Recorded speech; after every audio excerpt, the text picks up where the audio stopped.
اعوذ باللہ السمیع العلیم من الشیطان الرجیم بسم اللہ الرحمن الرحیم رب اشرح لی صدری ویسر لی امری واحلل عقدۃ من لسانی ویفقہوا قولی رب یسر ولا تؤثر وتمم بالخیر وبک نستعین رب زدنی علما۔ السلام علیکم ورحمۃ اللہ وبرکاتہ۔ الحمدللہ ہم سورہ بقرہ کا ترجمہ و تفسیر کر رہے ہیں۔ 267 آیات کا ترجمہ و تفسیر الحمدللہ ہم کر چکے ہیں۔ آج کا سبق آیت نمبر 268 سے دیکھیے۔ اعوذ باللہ من الشیطان الرجیم الشیطان یعدکم الفقر ویأمرکم بالفحشاء۔ شیطان یعدکم یعد وہ وعدہ کرتا ہے، کم تم سے شیطان تم سے وعدہ کرتا ہے، الفقر تنگ دستی کا، فقر کا، وَيَأْمُرُكُمْ اور یأمر وہ حکم دیتا ہے، کم تمہیں اور وہ تمہیں حکم دیتا ہے، بالفحشاء بل سے فحشاء بے حیائی، فحاشی اور وہ تمہیں بے حیائی کا حکم دیتا ہے، واللہ اور اللہ یعدکم یعد وہ وعدہ کرتا ہے، کم تم سے اور اللہ تم سے وعدہ کرتا ہے، مغفرتاً بخشش کا، مغفرت کا، منہ من سے ہو اس سے اپنی طرف سے، وفضلاً اور فضلاً فضل، واللہ اور اللہ واسع وسعت والا ہے، علیم جاننے والا ہے۔ الشیطان یعدکم الفقر ویأمرکم بالفحشاء شیطان تم سے تنگ دستی کا وعدہ کرتا ہے اور تمہیں بے حیائی کا حکم دیتا ہے، واللہ یعدکم مغفرۃ منہ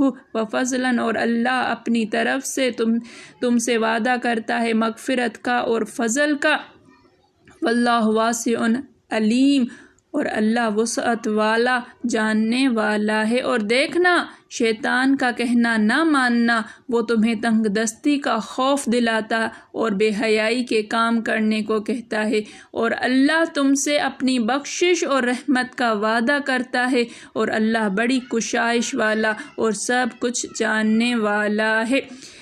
دیکھیے کہ ہر انسان کے ساتھ اللہ تعالیٰ نے ایک عدد فرشتہ اور ایک عدد شیطان جو ہے وہ لگا دیا ہے، کہ ہر انسان کے ساتھ ایک شیطان اور ایک فرشتہ ساتھ ساتھ ہوتا ہے۔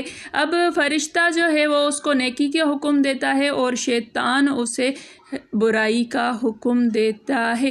دیکھیے کہ حدیث میں ہے کہ ایک چوکا شیطان مارتا ہے اور ایک توفیق کی رہبری فرشتہ کرتا ہے۔ شیطان تو شرارت پر آمادہ کرتا ہے اور حق کے جھٹلانے پر، اور فرشتہ نیکی پر اور حق کی تصدیق پر۔ جس کے دل میں یہ خیال آئے وہ اللہ تعالیٰ کا شکر ادا کرے، جس کے دل میں نیکی کا خیال آئے تو وہ اللہ کا شکر ادا کرے اور جان لے کہ اللہ کی طرف سے، اور جس کے دل میں وہ وسوسہ پیدا ہو تو وہ اعوذ باللہ پڑھ لے۔ پھر حضور صلی اللہ علیہ وسلم نے یہ والی آیت پڑھی ہے، شیطان والی، جو ابھی ہم نے ترجمہ کیا ہے۔ یہ حدیث موقوف ہے کہ اس کے بارے میں کہا گیا ہے کہ حضرت عبداللہ بن مسعود کا اپنا قول ہے، کہ مطلب آیت شریفہ کا یہ ہے کہ اللہ کی راہ میں خرچ کرنے سے شیطان روکتا ہے اور دل میں وسوسہ ڈالتا ہے کہ اس طرح تو ہم فقیر ہو جائیں گے، اس نیک کام سے روک کر پھر بے حیائیوں اور بدکاریوں کی رغبت دلاتا ہے۔ دیکھیے جب بھی کوئی انسان خرچ کرنے لگتا ہے تو وہ جب ایک نیکی کے لیے چلو ہم نے صدقہ کیا، ایک طرف ہم نے لگایا، اب دوسرے بار جو ہے وہ دوسرا سائل آ جاتا ہے یا دوسرے کسی کو ضرورت پڑ جاتی ہے، ہماری مدد کی ضرورت ہوتی ہے، تو ہم کیا کہہ کر منع کر دیتے ہیں کہ ہم ایک جگہ خرچ کر چکے ہیں، جبکہ ہمارے اکاؤنٹ میں پیسے موجود ہیں، ہم دے سکتے ہیں، لیکن کیونکہ ہم خرچ کر چکے ہیں، ہم صدقہ دے چکے ہیں، اس سے زیادہ ہم صدقہ نہیں دیں گے، کیونکہ ہماری اپنی ضروریات بھی ہیں، ہو سکتی ہیں، ہمیں مستقبل کے لیے بھی بنا کر رکھنا ہے۔ ضروری نہیں ہے کہ ہم ہر سال اسی شخص کی مدد کیے چلے جائیں، ضروری نہیں ہے کہ ہم ایک کے بعد ایک کی نیکی کیے چلے جائیں، یہ ساری چیزیں ہم نہیں کرتے۔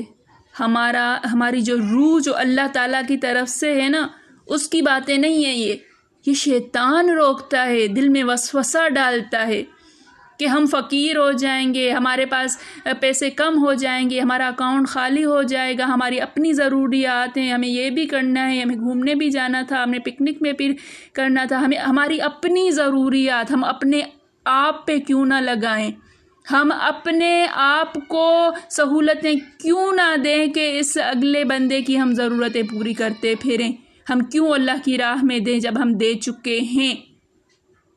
سوچئے گا اس چیز کو کہ کیا واقعی میں ہمارے دل میں اس طرح کے خیالات نہیں آتے ہیں؟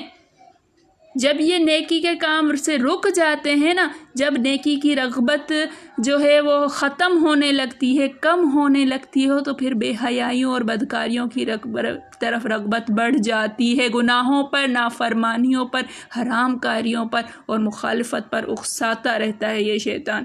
اللہ تعالیٰ تمہیں اس کے برخلاف حکم دیتا ہے کہ خرچ فی سبیل اللہ سے ہاتھ کبھی نہ روکو، اور شیطان کی دھمکی کے خلاف وہ فرماتا ہے کہ اس صدمے کے باعث میں تمہیں خطاؤں کو بھی معاف کر دوں گا، اور وہ جو تمہیں فقیری سے ڈراتا ہے میں اس کے مقابلے میں تمہیں اپنے فضل کا یقین دلاتا ہوں۔ اللہ تعالیٰ اپنے فضل کا وعدہ کر رہا ہے کہ اللہ تعالیٰ کا وعدے پہ ہمیں یقین نہیں ہے۔ اللہ تعالیٰ کہتا ہے مجھ سے بڑھ کر رحم و کرم، فضل و لطف کس کا زیادہ وسیع ہوگا، اور انجام کار کا علم بھی مجھ سے زیادہ اچھا کسے حاصل ہو سکتا ہے۔ جب میں وعدہ کر رہا ہوں کہ میں دوں گا، میں بڑھاؤں گا، میں فضل سب سے اچھا رحم ہوتا ہے، رحم کے بعد کرم کا درجہ آتا ہے، کرم کے بعد فضل کا درجہ آتا ہے کہ اللہ کا فضل ہے، اللہ کا فضل ہے تو مطلب سب کچھ اللہ تعالیٰ نے دیا ہوا ہے۔ تو اللہ تعالیٰ فضل کا وعدہ فرما رہا ہے کہ اللہ کی راہ میں دو، فقیر نہیں بنو گے، کم نہیں ہوگا۔ اللہ کی راہ میں دینے سے کبھی بھی کم نہیں پڑتا، اللہ کی راہ میں دینے سے کبھی بھی انسان کی اپنی ضروریات نہیں رکتی ہیں۔ شیطان تو تمہیں فقر کا وعدہ کرتا ہے، تم سے دو گے کم ہو جائے گا، اکاؤنٹ میں کمی ہو جائے گی۔ اللہ تعالیٰ کہتا ہے کہ دو گے تو میں تمہیں 700 گنا بڑھا کر دوں گا، 10 گنا بڑھا کر دوں گا، 7 لاکھ گنا بڑھا کر دوں گا، 7 کروڑ گنا بڑھا کر دوں گا۔ جتنی تمہاری نیت خالص ہوگی میں تمہیں اتنا زیادہ دیتا ہوا چلا جاؤں گا۔ اللہ تعالیٰ ہمیں سمجھنے کی توفیق عطا فرمائے۔ اللہ تعالیٰ ہمارے ہاتھوں کو اللہ کی راہ میں خرچ کرنے والا بنا دے۔ اللہ تعالیٰ ہمیشہ ہمیں اوپر والا ہاتھ بنائے رکھے، دینے والا ہاتھ بنائے رکھے۔ اللہ تعالیٰ ہمارے رزق میں اتنی وسعت عطا فرمائے کہ ہم صبح سے شام اللہ تعالیٰ کی راہ میں خرچ کرتے رہیں اور ایک ذرہ برابر بھی ہمارے دل میں یہ خیال نہ آئے کہ ہم تنگ دست ہو جائیں گے۔ اللہ تعالیٰ توفیق عطا فرمائے۔ میرے پڑھانے میں، آپ کے پڑھنے میں، میرے سمجھانے میں، آپ کے سمجھنے میں کوئی غلطی، خطا، بھول چوک ہو گئی ہو تو میں اللہ کے حضور میں توبہ کرتی ہوں اور معافی کی خواہشگار ہوں۔ ربنا تقبل منا انک انت السمیع العلیم۔ السلام علیکم ورحمۃ اللہ وبرکاتہ۔